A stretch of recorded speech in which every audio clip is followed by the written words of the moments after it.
Good morning. It is August 4th, 2019, and I'm actually a few feet away from where I was 12 years ago when God began to do a fantastic work in my life. It was Saturday morning, and a friend had gave me a book called Get Out of That Pit by Beth Moore. And I picked up the book that morning. I thought, well, I'm in a pit. And I really was. All my life, I had been in a pit of anger, of fear, and depression and control. And God was ready to do a work in my life. I just didn't know what God was going to do. I really didn't know anything. That was literally the day He began the journey I've been on in the last 12 years. So I picked up the book and I came to the pool deck. That deck is now gone. We tore it and we're in a new deck in a new location. And I began to read that book. And by the end of the day, I had finished the book and I knew that I was in a pit and that God did not want me in that pit anymore, especially the pit of depression. And now I know, because I'm on this other side of it and I have been for a long time, that it really wasn't depression, it was spiritual oppression. I was spiritually oppressed. And what that means is, first, I really didn't know who God was. Even though I believed in Him, I didn't know who He was, and I didn't know who I am because of Him. And I didn't know what He truly accomplished by His life, His death, His burial, His resurrection, and His ascension. I did not understand, and no one fully will ever, but He does want us to understand in part for sure, because he gives that in His Word, and He tells us, and He gives us understanding and wisdom and insight. But that day began the process. But one thing He wanted to do was to take me off the antidepressants. He wanted me to be able to feel, and if I could feel, I could heal. And what the antidepressants did was they numbed me. Now, that it doesn't like that for everybody. Not everybody experiences like what I did, but it did numb me. And some happy pill that I had, the kids called some of my depression pills happy pills because they made me feel better. But God wants me to live in reality, not in a pseudo reality. And that's what the antidepressant did for me. It gave me a fake reality that wasn't true. He wanted to heal what all was going on inside of me, and He wanted to reveal truth to me. So by the end of the month, Labor Day weekend, we always go home to Kentucky for our family reunion. By the end of that, end of September, I was off all medication. The reason being is because I could only take the name brand, and my insurance would no longer pay for the name brand. So I couldn't afford the name brand, and I was allergic to the generic. And so I just quit taking it. And nothing happened. I didn't change. And that began a process of healing in my life. That October, we went to my little hometown in Kentucky, and Will Gunter preached a message. He was my kids' youth pastor at the time. And he preached it from Hebrews 12:1-3 that says, "Lay aside every encumbrance and the sin that so easily entangles, and fix your eyes on Jesus, the author and perfecter of faith, who for the joy set before Him endured the cross." And it goes on to say, if you don't do that, you're going to lose heart and grow weary.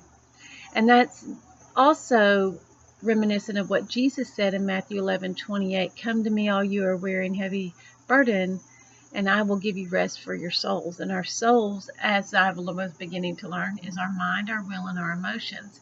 My mind, my will, and my emotions needed rest. And you can only really rest when it's truthful. So He began to reveal to me the truth of who He is and who I am because of Him. It wasn't until the following year, on October 3rd, 2008, that He began to really strip away and reveal to me who He is. He began to strip away all of my resources that I had clung to instead of Him. Lay aside every encumbrance, and that can be some good stuff. And I've just been on this journey now for the last 12 years, and it's been so wonderful to have my mind clear, my emotions healthy and true, and to make right choices because of that. So I am living more solically because I'm anchored in truth, and hope and peace and joy and what that really is. My emotions are healthy emotions. Primarily, there are days when I can get down, but because I still live in this physical body. But that's when God really reminds me, Starla, Starla, come to me, come to me. And I'm going to deal with those things in this life because sometimes I can go off away from Him and I can become hindered again. And He says, oh, no, no, no, fix your eyes on me. So that is what God has done in my life. It's been 12 years today.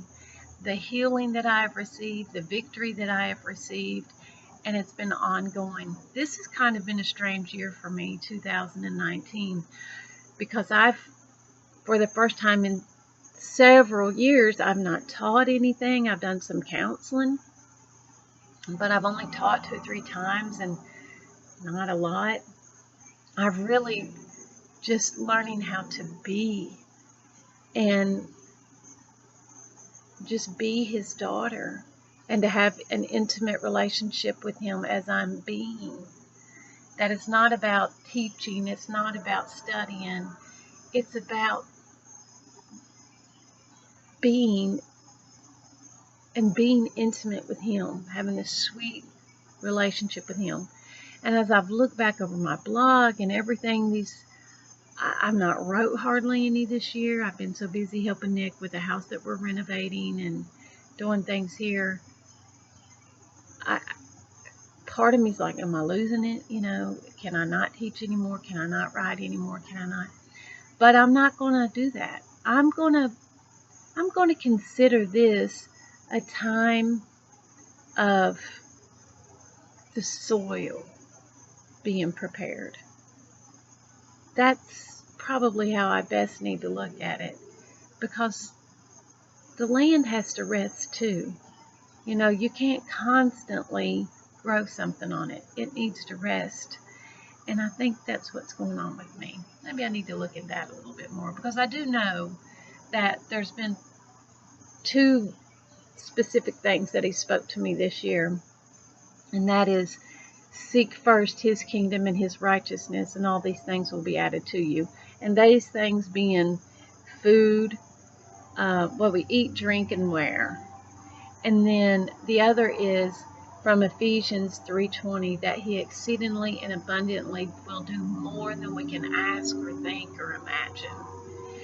And, the verse does go on to say, I've actually got my, there's an airplane going over. This is the Passion Translation, so it's a little bit different.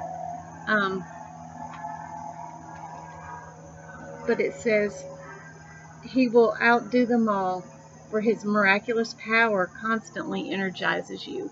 We can't forget that. It's Him that works within us, not our teaching, not our studying. He is the power that works within us. He is the fertilizer and the energizer of the soil. So He is the one that's resting and preparing the soil of my life. I'm just going to let Him keep on doing that. We should be done with this work that we're doing in about a month, and I'm looking forward to the rest from that. But also, we're going to work on our house this year and get some of that things done. And we're really, really, really trying hard to pay off this house, because we have some plans and some goals and some dreams. And it's so funny. I've been reading through my blog this morning, and I didn't realize I'd wrote so much down, the dreams that I had had, and that have come true. Just having chickens is my dream. I have the 3 chickens. It's so funny I wrote that on there, but I do. My gardens are a dream, and my grandson is a dream, and my kids are dreams, and um, it's just beautiful. So do know that God takes this brokenness that we experience, and He does make something beautiful out of it. My mom loved a song that the Gaithers wrote and sung back in the 70s, because she died in 79, and it's called Something Beautiful. He made something beautiful of my life. And it talks about where He takes the ashes of our lives and He makes something beautiful. And He has done that. He's taken the ashes of depression and fear and control, and He's made something beautiful, because He's the one that's healed me. So thank you for being here this morning, and have a blessed day.